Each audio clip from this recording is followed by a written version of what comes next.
nange nebaza Katonda olw'omukisa gwampadde okubeera nga ndi ku pane eno nga Pastor Tina nzaani nti nsobola okubeera nga Katonda ampadde omwaganyi okubeera okumpi n'omusajja wa Katonda impactinze emirembe n'emirembe. I'm so grateful to God for that. Nze Pastor Wilson Bugembe nasooka omuwulira nali nkyali mu kyalo. Mukulu Wiziri agambye nti twatandika ffenna ne Pastor Siwekiri. Yagenda okutandika okuyimba oluyimba lw'olwayero nali ku ssomero nzijukira nali mu boarding ku Katanda. Twalina akasimu nga kavaako nga twamuteekanga mu matu ne buyimba so twali tuteze top radio by that time. Welcome. Kakati Pastor nayimbeza ennyimba ze zayiro nazaagala nnyo naye waliwo oluyimba olwaweereza ennyo mu bulamu bwange ne kakati buli lwe ndirowoozaako kale teruli popular ne Musumba tatera dduyimba naye nze oluyimba olwo lwe lwasigala mu bulamu bwange. Oluyimba lwali lugamba nti simanyi oba naasobola oluyimba olw'eddoboozi lwagambanga Mukama oluyimba lubeera n'eggwoowo oluyimba lw'oluzzaamu amaanyi bw'abayimba toyagala male apaana okuggyako emizimu gyago bayimba oluyimba olw'essanyu bw'oba munaku ayimba oluyimba olw'essanyu ne bw'oba munaku. Bannange oluyimba olwo lwaweereza eri emmeme yange mu nnaku gye twalimu ne mpulira nga waliwo omusajja asobola okuyimbira oluyimba ebintu ne bikyuka. Kale nabwe kityo nenjagala nnyo ebiseera ebyo yali Bugembe nga si pasita. Namwagala nnyo ku levo nti simanyi sijjukira kuddamu kwagala muntu nnyo bwentyo. Nali nja kukola buli ekisoboka. Mwami mwagala nimukogera ku bino ebya agaperavu. Yes. Nali nga nja kukola buli ekisoboka kuba nali ndi mu kyalo. I want you to imagine a girl in the village. You've had somebody abeera Kampala. Naye I don't know but in me nawulira mu nze nti nsobola okumusanga era essaala eyo nefuuka ssaala yange buli lunaku nti lumu ndisangako omwana oyo. Ekyasinga okunzizaamu amaanyi nti teyali mukulu nnyo ku nze nga ndaba tuli mu age bracket y'emu ng'aŋŋamba bw'aba Mukama asobola omukozesa kitegeeza nange asobola okunkozesa. Nzijjukira Katonda n'ampa omukisa okujja e Kampala twali tuzze Namboole mu bino ebya Passover. Najja okuyimba Pastor Wilson n'atuwa nnyo omukisa naye nga mulengerera wala naye ne ŋŋamba Mukama kasita mulengeddeko kaakati Katonda n'ankolera ekyamagero ne nzija nsigala e Kampala. Olwo lugero luwanvu.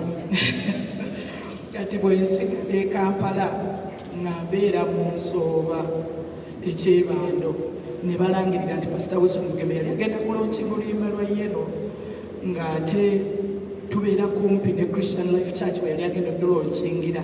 Nzijukira bulungi Mami Damba ali wano wuuli be baali bategese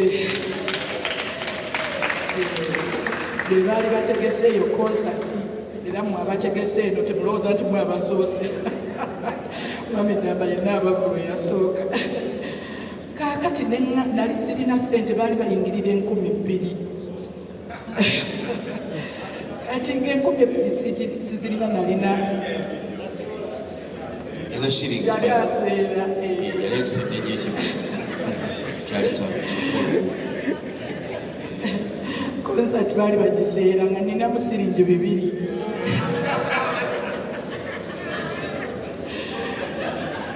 Era nabyo kireka byali bifise ku butto. Mukama yeebazibwe. Kaakati something so special happened on that day. Nti najjanga sirina ssente naye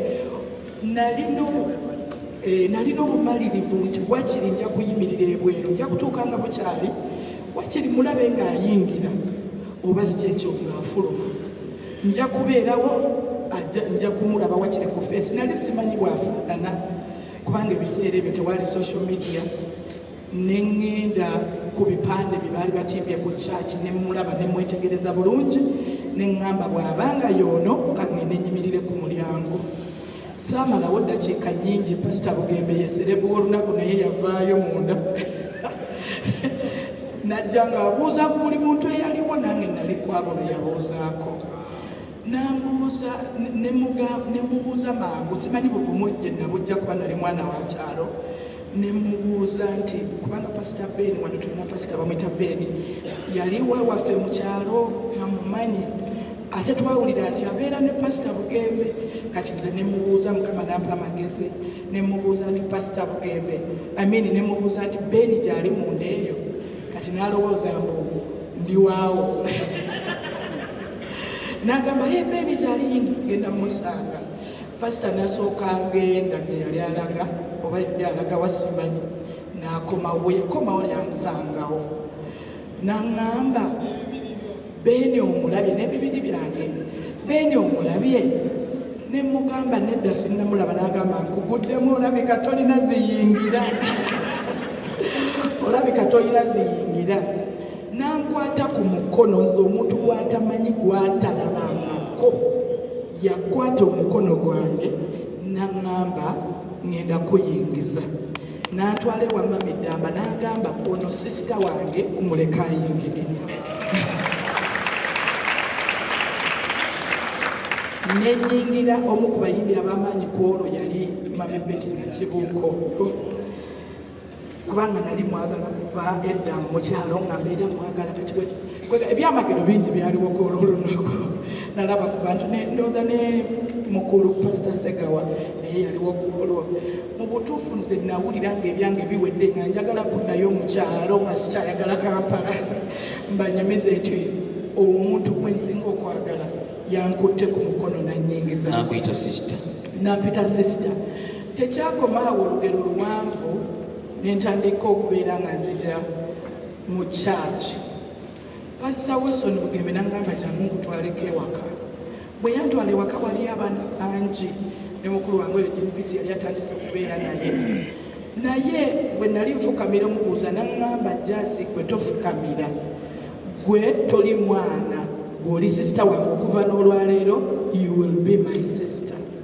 Okuva ku olwo Musumba Bugembe akuumye ekigambo ekyo paka kati.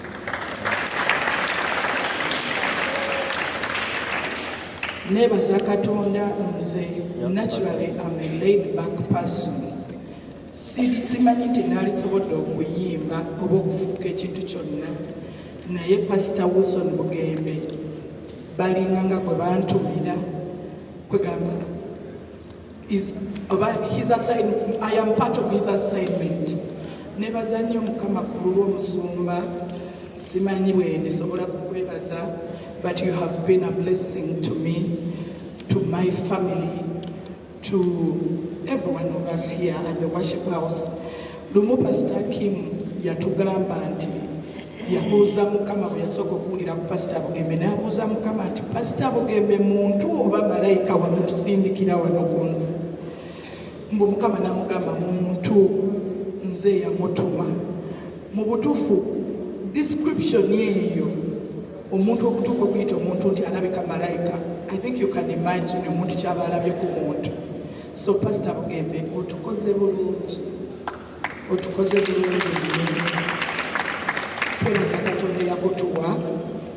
Mbadde mugamba wano Pasita Wilson, lumu nawulirako story of a guy mu South Africa, muyimbi.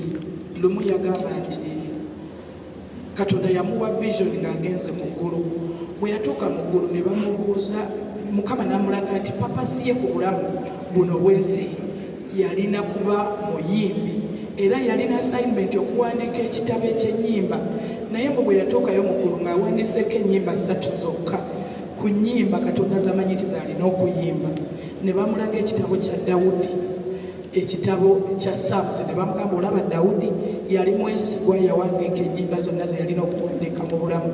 Nkigambe wano Pasita Wilson Bugembe nga ntunulira billboard eno, ne mugamba Musumba, singa tubadde mu mulembe gwa Zabbuli, kirabika owandiise ekitabo kya Psalms mu mulembe gwaffe.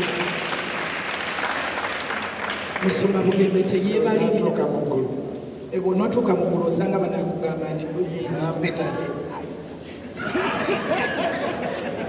ya omuzizaako nebyonadde ngenda okugamba genda maaso. obiwuzisa mukama yebaze musumba Book of Psalms. You've written a book of Psalms in our generation. Obwadde omwana akubaawo ennyimba wabweru nga n'ezimu bannange ezimu nga siziwulirangako, you can imagine. Musumba buli wiiki alabika alinayo oluyimba lwayiiyira n'agenda n'aluyimba. Teyeebalirira, teyeerekerayo. Every time he is creating something for the kingdom of God. And we thank God for you, Pastor. Tukulabirako, tusaba Katonda akwongere emyaka mingi ng'oweereza ng'ogasa mu mulembe gwaffe. Era ne Serena concert eno nga celebrating emyaka 2. We are not winding up. It is a beginning of great days in your ministry. We are just celebrating what the Lord has done, and we are grateful for the impact that you have made over our lives and many other people. Nzikiriza nti abantu bonna abanajja ku Serena, we are praying and believing God that there will be a move of the Holy Spirit and your life will not be the same again in Jesus' name. Amen.